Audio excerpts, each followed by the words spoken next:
Hello, just giving all the attendees a few seconds to file in, and we'll get started in a couple of seconds.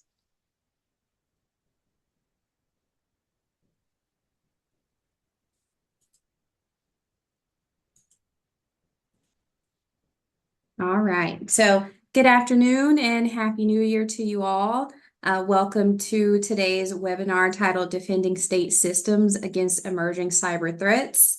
This webinar is hosted by CSG South's Staff Alliance for Intergovernmental Leadership Committee, also known as SAIL. SAIL is a staff-only committee of CSG South made up of state, legislative, executive, and judicial branch employees with the purpose of providing informational content catered to educating government staff while also providing opportunities to network with their counterparts across the South. So to learn more about SAIL and how you could become involved with the committee, please visit the CSG South website for more information.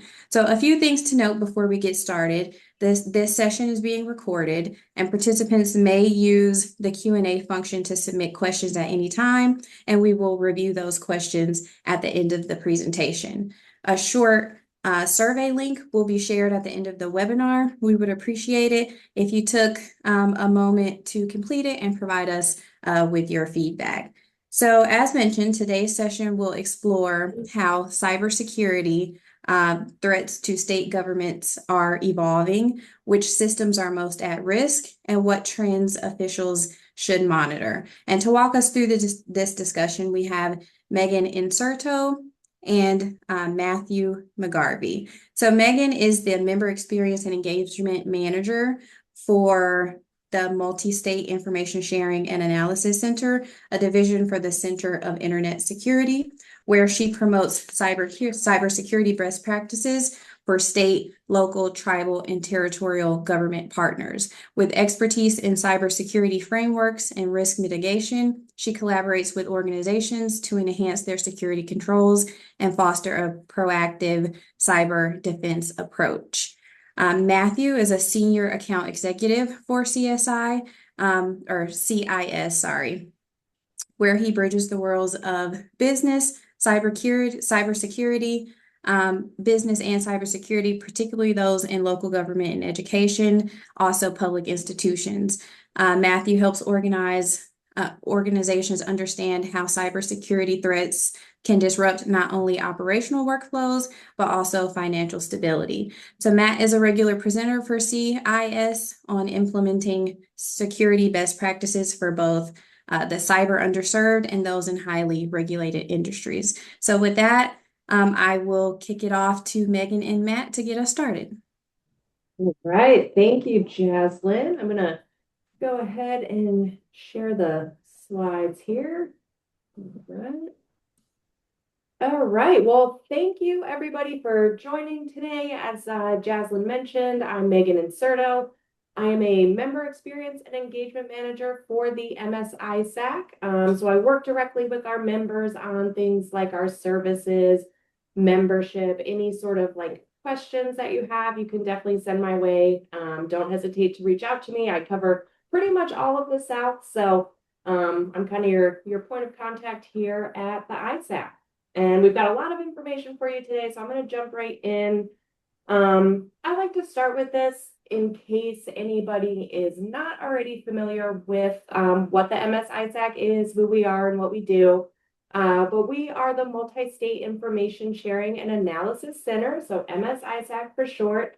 And we are really a resource for all SLTT governments throughout the United States. We are part of the Center for Internet Security, so CIS, which is a 501c3 nonprofit. So you will see both of those acronyms fairly often from us, but we are under one organization, under CIS. Okay, so as part of our commitment to state and local government organizations, the MS-ISAC offers a ton of different benefits, services, resources, tons of stuff. So this slide is really just kind of showing you, everything that we do offer. I'm going to touch on a couple of these things today. But if there is anything on here that you have questions on or you want to learn more about, you can definitely reach out to me. I'm happy to do sort of a one-on-one meeting with you and your organization just to see how you can be utilizing all of the resources and services that we do have available. But I want to highlight one thing on the slide today because I think we're going to dive a little bit deeper into some of the informational things that we have, some of that cyber threat intelligence. So you can see in that first column that we do have a lot of resources for threat intelligence sharing. We offer a lot of reports, white papers. We do regular, alerts and advisories, that type of thing. So those are all, member benefits and things that you would receive as an MS-ISAC member.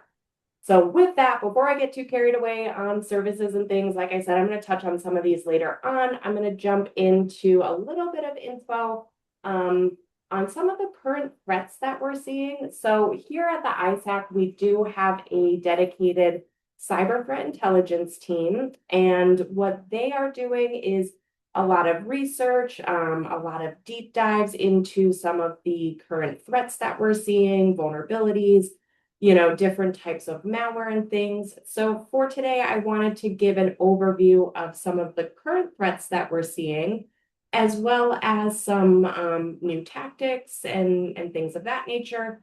So I will jump right into that.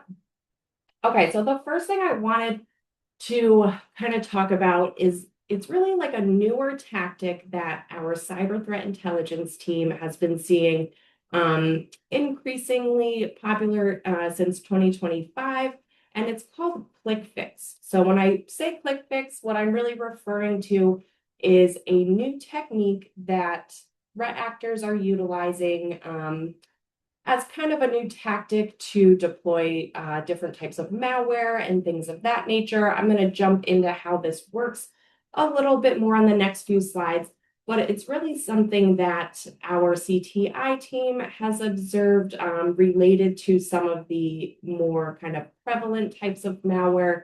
So things like Luma Stealer, Sock Ghoulish, Land Update, some of those, if you're familiar with them. If not, don't worry about it. I'm going to explain, kind of what all this means too in the next couple slides here. So how does this tactic work, right? So really, click fix is referring to really like this new tactic where threat actors are leveraging or utilizing fake CAPTCHAs. So on this slide, this is actually some of that activity that our CTI team has observed. So what you're seeing here is on the left side of this slide, you're seeing that verify your human checkbox. So that's part of this technique. So, when a user kind of visits a malicious site that's utilizing ClickFix, they're going to be prompted to click on the checkbox, which will then actually prompt the user to infect themselves with malware. So I'm going to give you kind of, an overview how that works on the next slide. But basically, it tricks the user into copying scripts and then executing them through that fake CAPTCHA kind of prompts. So let's go to the next slide here.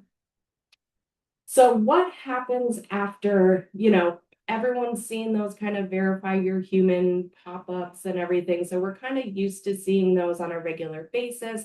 And I think that's what makes this so effective is that, most people are probably going to click through something like that without kind of second guessing it. But this is where it gets a little bit, more complicated with this tactic is you're not just clicking on the box. What will happen after that is a fake security window will pop up. It's going to give these additional instructions. And, I hope you can read it. If not, we're going to send these out afterwards so you'll get a better view of, kind of the actual instruction on here. But basically it is tricking the user into running a malicious command. So it's using that guise of a verification page, but then the instructions will be, copy and paste the script into your command prompt and run it.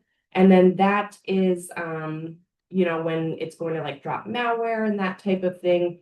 And they're really just under the impression that they're solving, the CAPTCHA or, verifying that they're human and that type of thing. The other tricky thing with this too is that because it is the user that's running the script instead of, a threat actor or a bad guy, it can really bypass a number of defenses. So, kind of a very tricky new tactic that we're seeing. And things, to help with mitigation for something like this, these are some of the CIS controls, which I'm going to talk about those a little bit later on as well. But these controls directly can help mitigate tactics like click fix.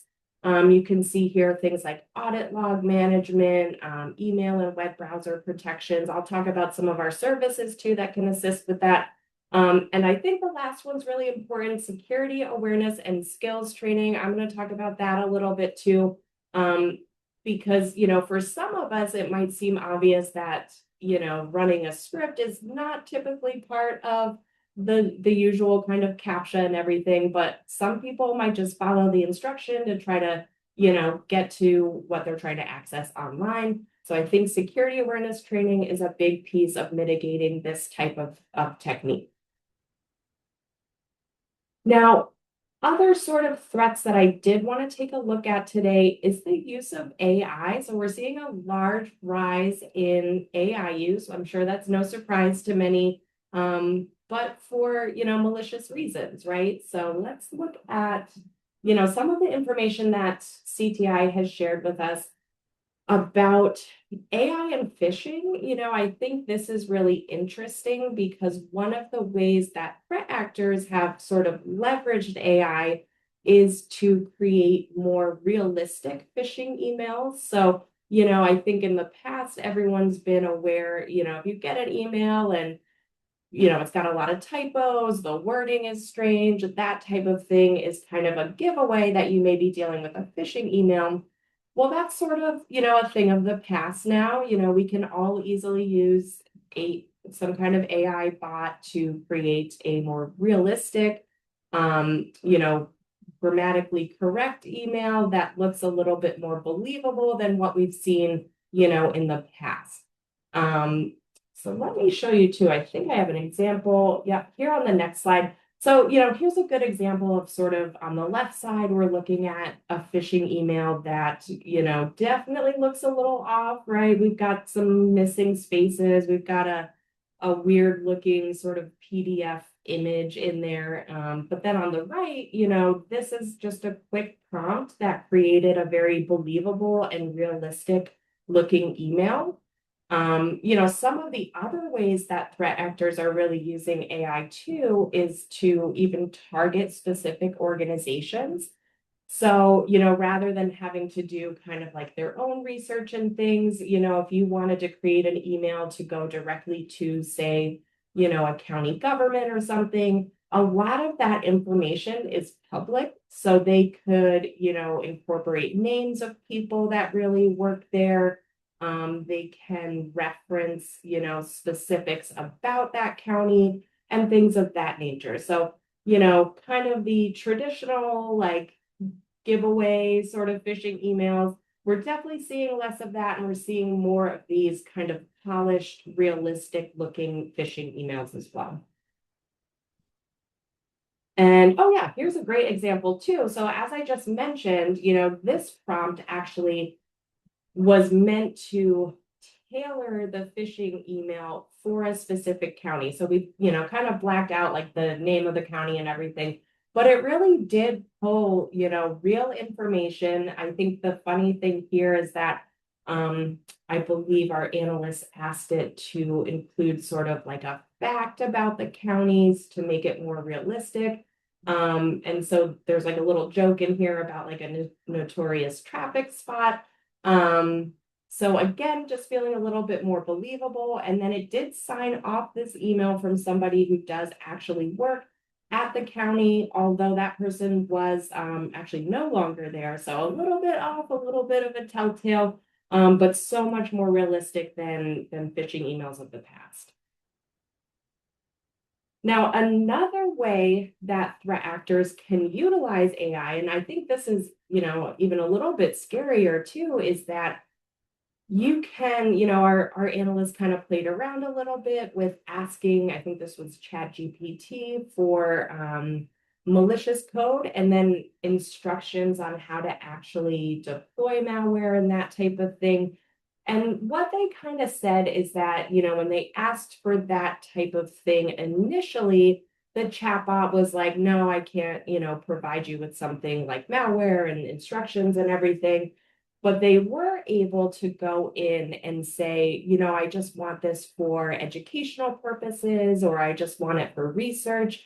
And then when they added that to the prompt, it did provide with some malicious code and then those instructions. And it wasn't entirely perfect, but with a few tweaks, I do believe that this did run in a test environment. So what this is really showing is AI, not only for phishing, but for some of these more sort of technical pieces, right, it's really lowering the bar of entry for a lot of threat actors. So previously, they probably had to have some sort of coding knowledge or programming knowledge, but now it's almost like anybody can kind of craft something like this up, play around with it. So it's really lowering that technical barrier of entry for these types of attacks. So with that, let's take a look now at some kind of mitigation recommendations, things that we offer that can help with some of these sort of evolving threats and the things that we're seeing. So the first thing I wanted to touch on is called the CIS controls. So if we're not familiar with what the controls are, these are our cybersecurity best practice recommendations. Most of the controls resources and things are available at no cost to state and local governments. So you can get in touch with me and I'll show you a little bit how to access some of this information. But this is a really great place to start. I'll show them to you here.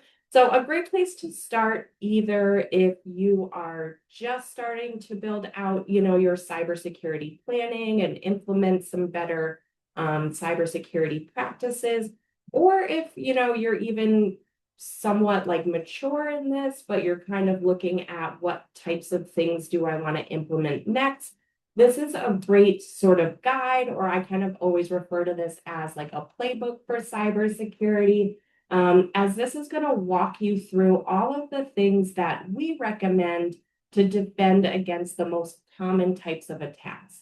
So the way that the controls work, so you're seeing here the 18 controls. So that's, the top level recommendations. There's 18 of them. But the nice thing here is that we actually break these down into implementation groups, which I'll show you here. So each of the controls will have a set of what is called safeguards. Now, the safeguards are going to be more specific actions to take to implement each of the controls. So in total, if you're going to go through all of the safeguards for all 18 controls, there's 153. But the implementation groups make this a lot more achievable for any size organization, with having to only start with implementation group 1. So that is only having to implement 56 of the 153 safeguards. So it's a little less daunting than being like, oh, there's, so many things that I have to do. Just focus on that first 56 of those safeguards. And these are prioritized too. So you're really going to start with control 1 and then work your way through to control 18. And they build upon each other. So as you're kind of going through the controls and you're taking these recommendations and implementing them, that cybersecurity sort of pathway gets a little bit more clear. And a little bit more mature as you're going along. Now, the other great thing about the controls is that these are actually referenced by a variety of other industry standards and other regulatory requirements. So, if there's other sort of regulatory requirements that you do have to comply with, whether it's HIPAA or PCI or something like that, or NIST, or, whatever else your organization might be using as a framework, we do provide mappings of the controls to all of these other frameworks. So that's kind of a nice way to take maybe the work that you've already done in certain areas and then relate that to the controls and vice versa. So a lot of, kind of ways to make this fit in with the cybersecurity sort of controls that you've already implemented, and then see how it matches up with other things that you do have to comply with. Now, the other thing with the controls too that I think is really great, this is called our community defense model. So when we create the controls, we don't just sort of, say like, these are the things we think that, everyone should be doing. We actually take our controls and then reverse map them to the MITRE ATT&CK framework. So if you're familiar with MITRE ATT&CK, that is a framework that outlines threat actor TTPs.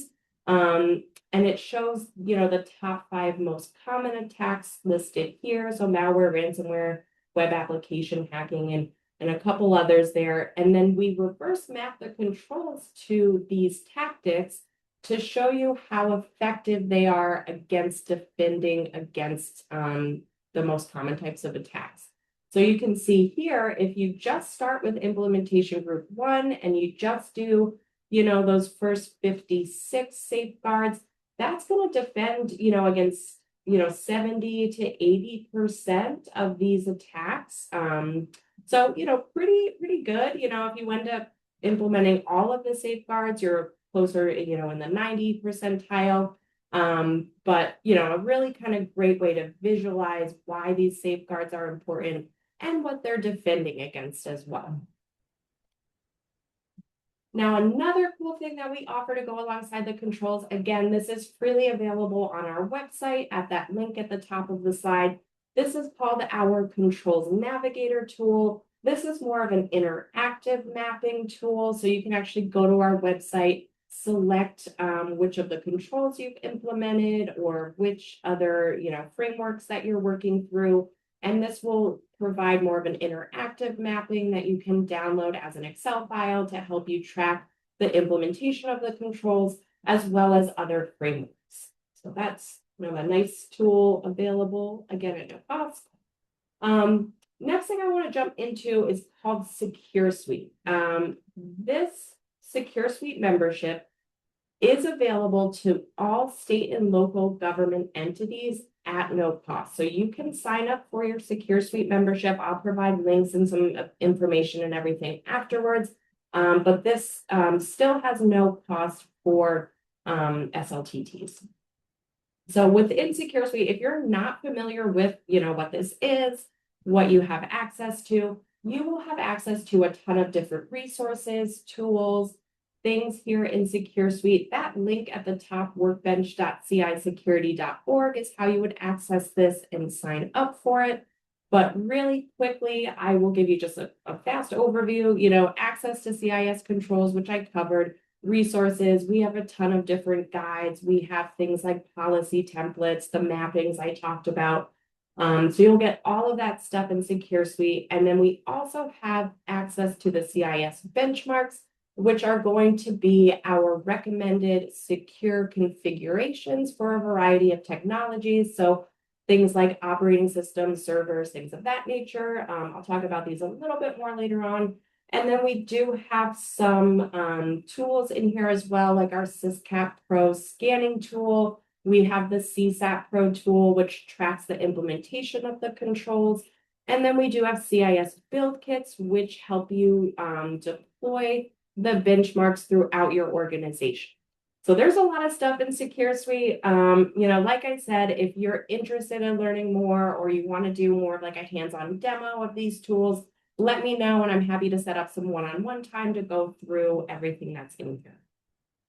And this is what it would look like So again, if you have never logged into this or you're new to it or you don't have an account yet, this is where you would go to create your account. Just go to that link at the top, click on register now, or forgot your password if you have logged in before, and that's how you would get access. Okay, and benchmarks, I kind of mentioned what these are, but I like to go a little bit deeper into these. These come in, over 25 different types of, vendor categories. So, there's hundreds of different benchmarks. So things like, your operating systems and whatnot.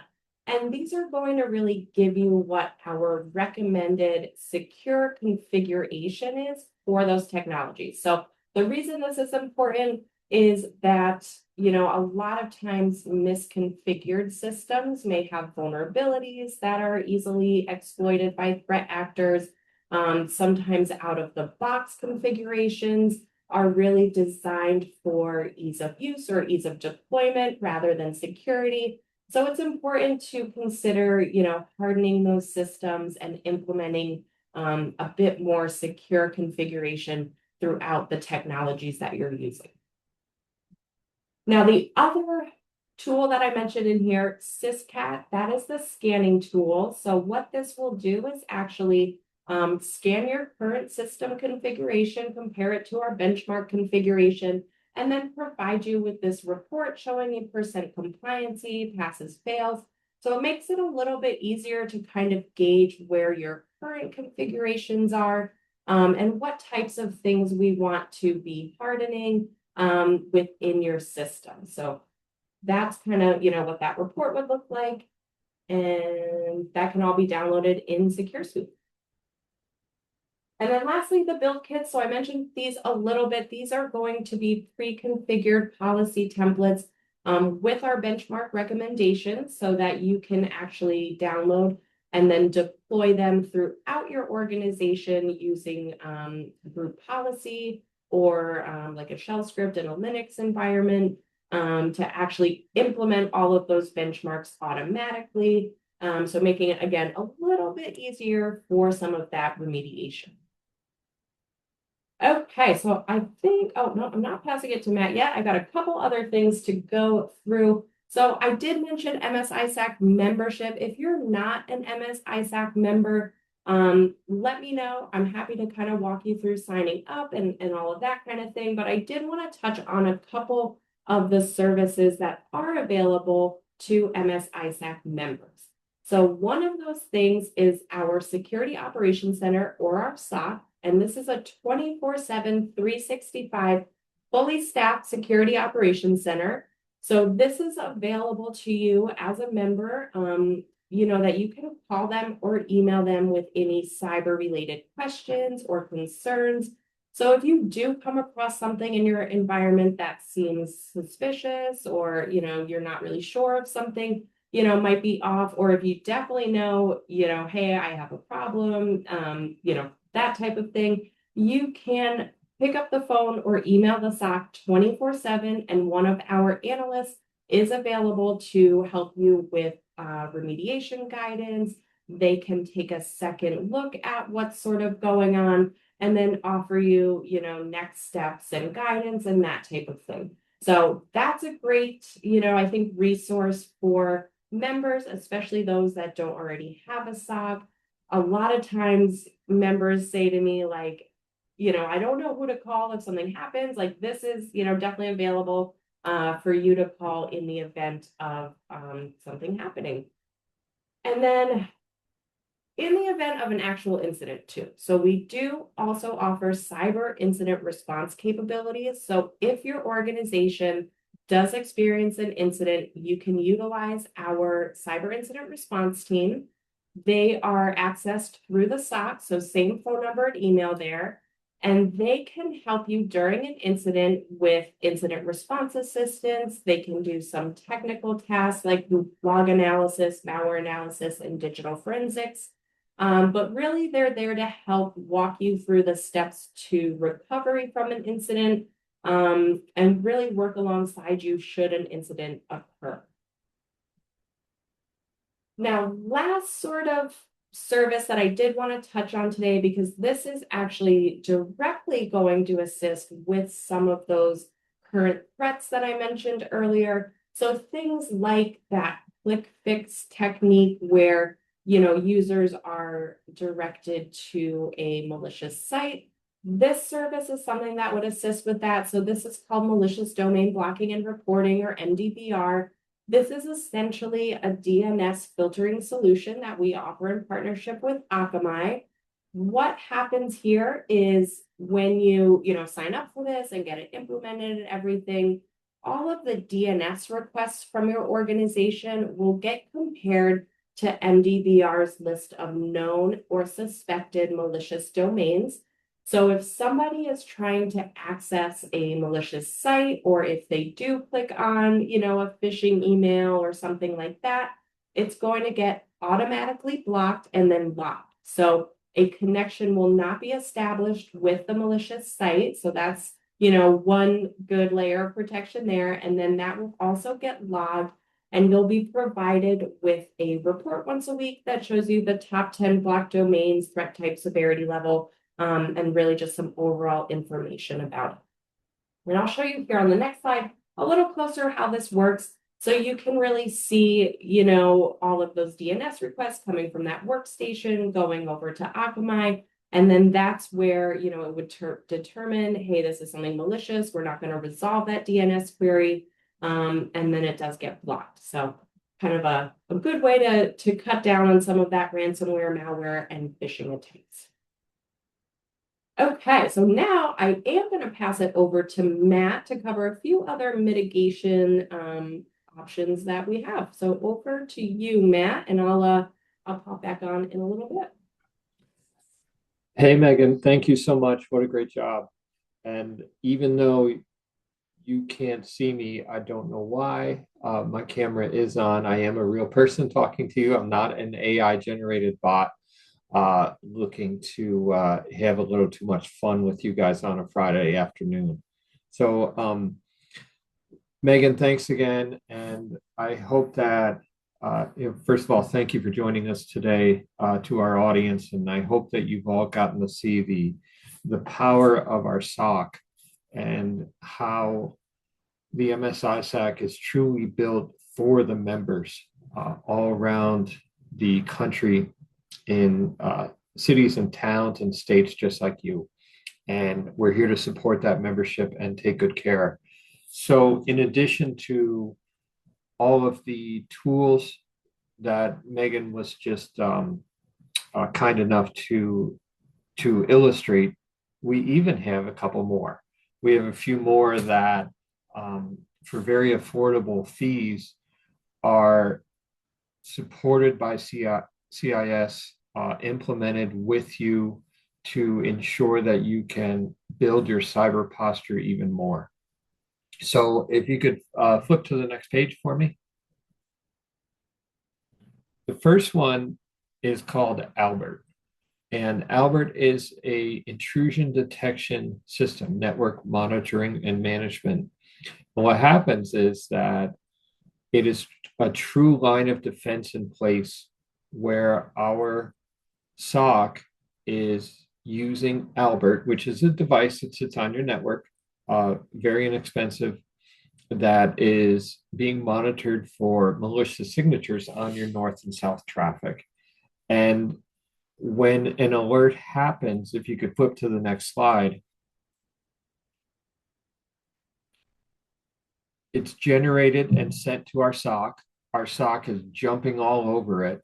And within 5 to 10 minutes is sending an event notification based on your escalation list. So when you think about how threat actors want to get on your network, Albert is a true line of defense to support your systems.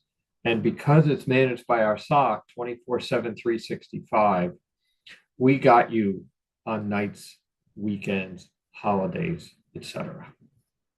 Next slide, please. So this is really cool. We've offered endpoint security service for some time, and we support some crazy number like 600,000 endpoints or something like that around the country.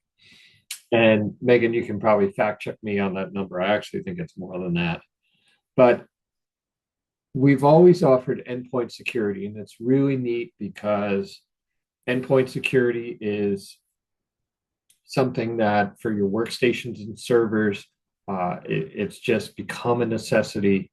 And then we've really raised the bar for the benefit of our members by providing something called managed detection and response.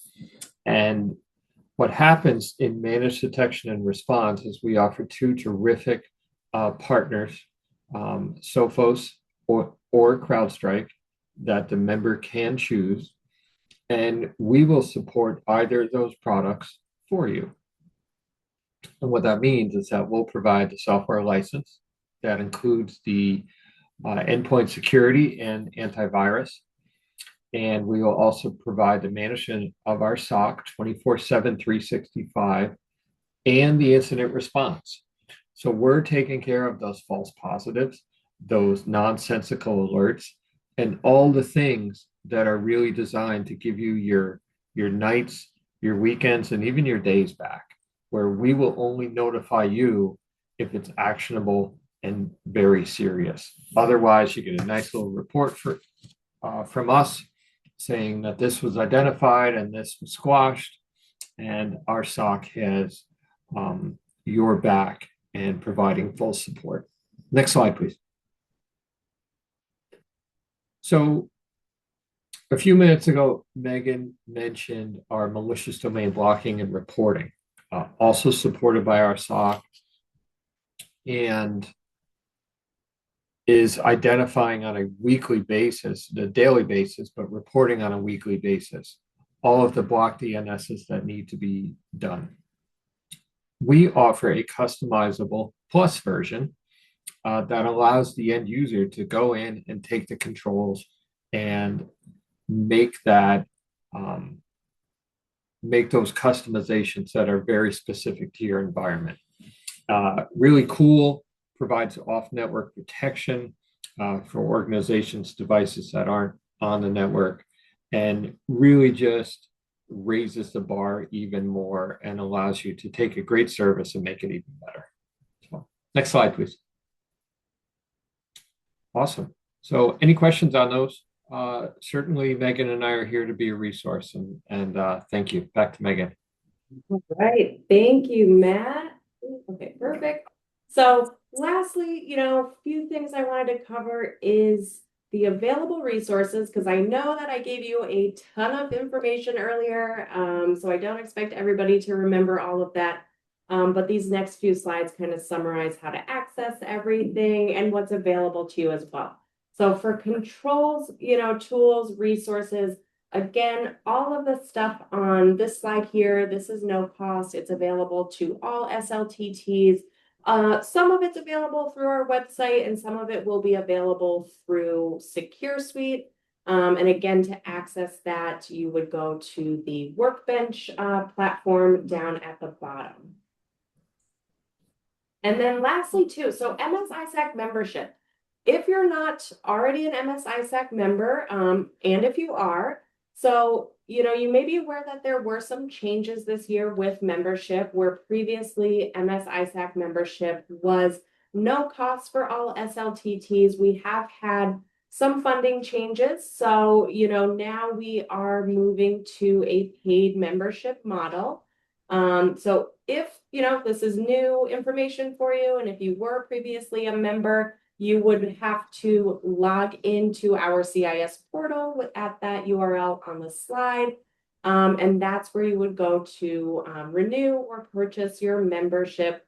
If you've never been a member before, you would start on our website, filling out the new member registration form. And I think I've got some info. Yes, so I do want to cover this too, because really, at the MS ISAC, our commitment is to SLTTs, to cyber underserved members, and that type of thing. So, we don't want the new membership model to be a barrier for you to access all of the great services and tools that we do have available. So we are offering some financial assistance options for Tier 1 members.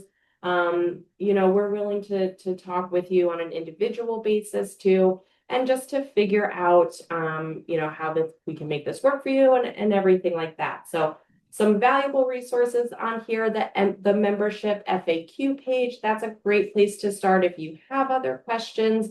And of course, you can always contact me, and I'm happy to set up a one-on-one and discuss, how this can fit in for your organization. So with that, I think I'm going to pass it back over to Jaslyn for some questions, but I do want to say thank you everybody for tuning in today.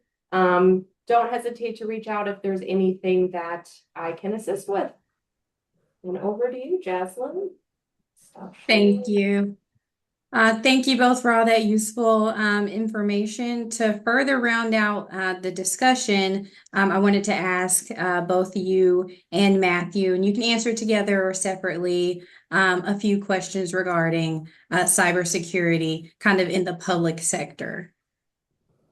The first being, I know you talked a little bit about AI and generative AI and how that's kind of changing the landscape of bad actors.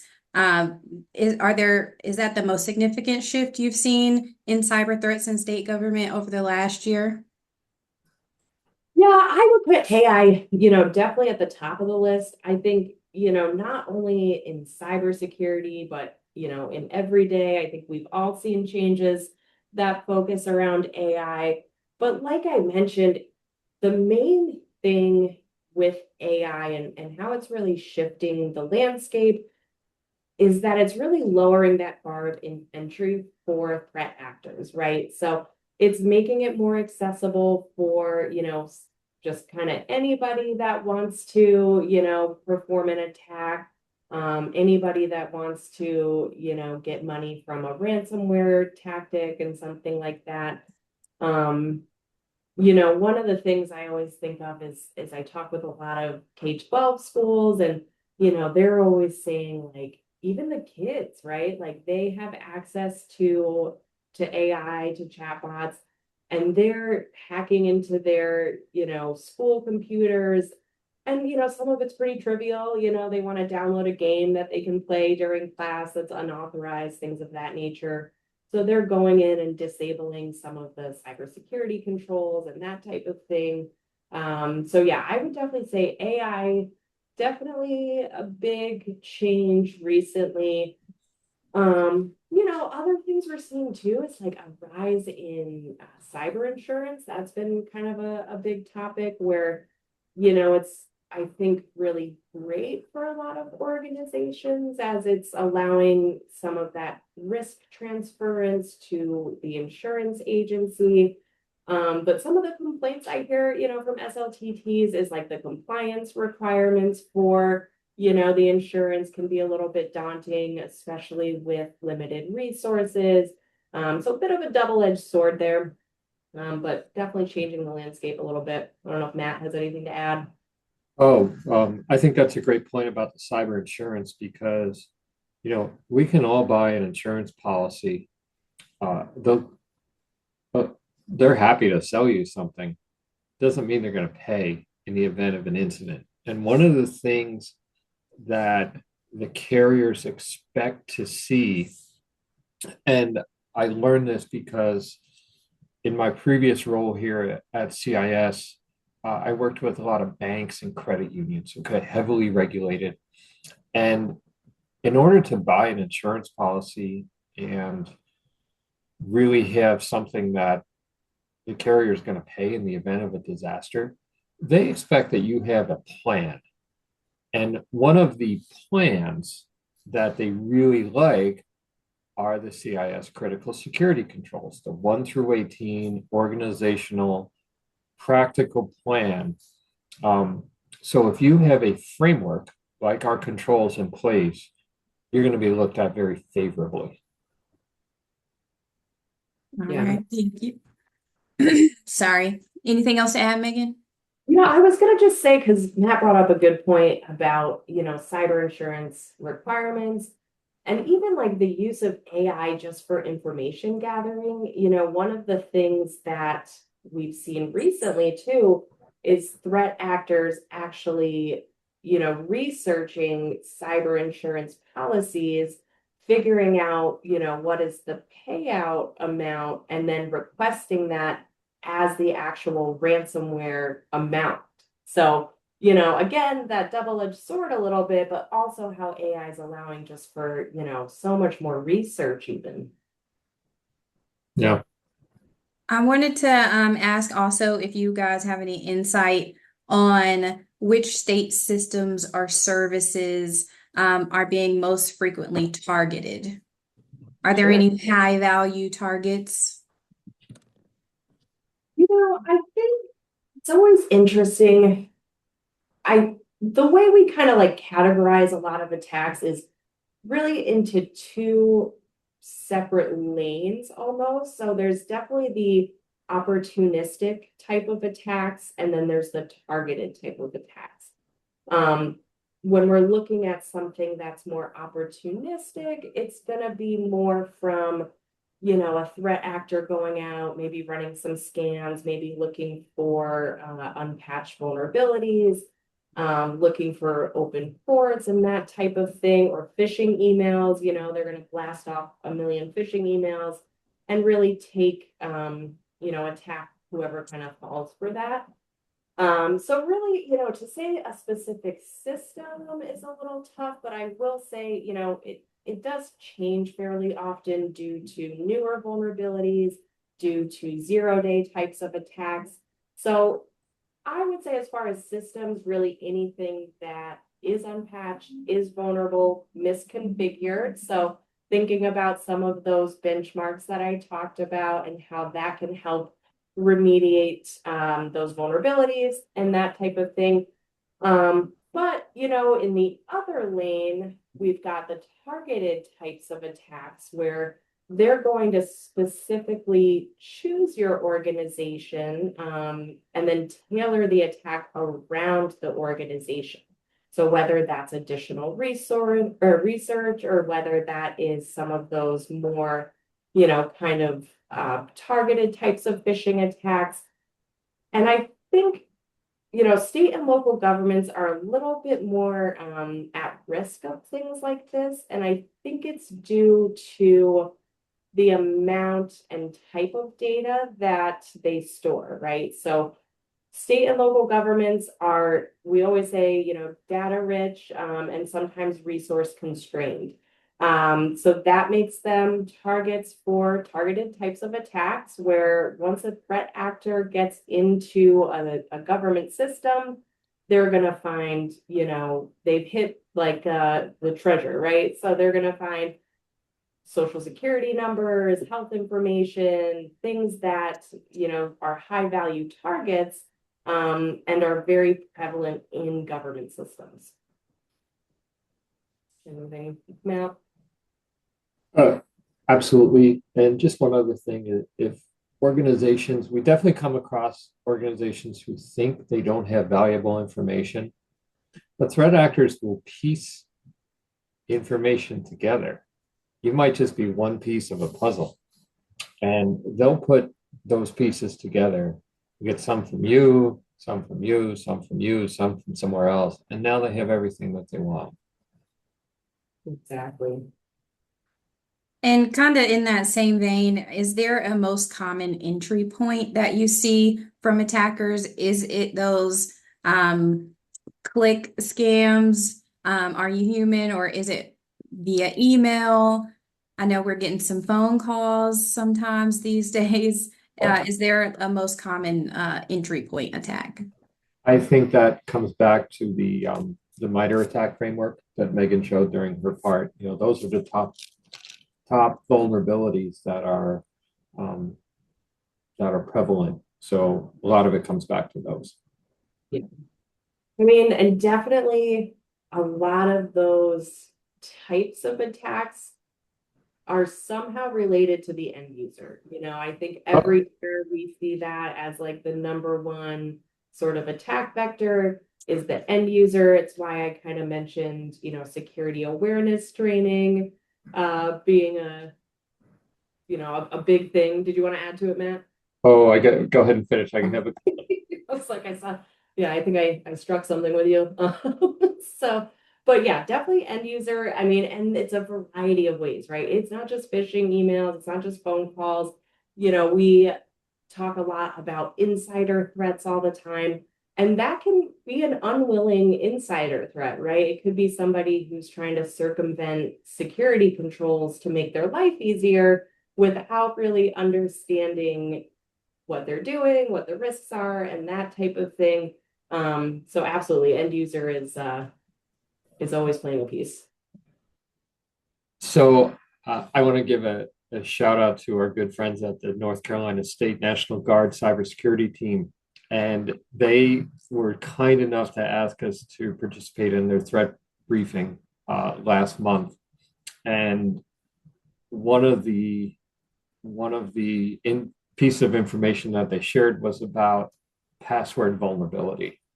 And they showed a list, they put a slide of breached passwords and 1 2 3 4 5 6 7 8 9, password 1 2 3 4, Gmail 1 2 3 4, et cetera, et cetera, et cetera. So password vulnerability. I know it's no fun to remember what your 18 character password is, but we recommend those for a reason. Exactly.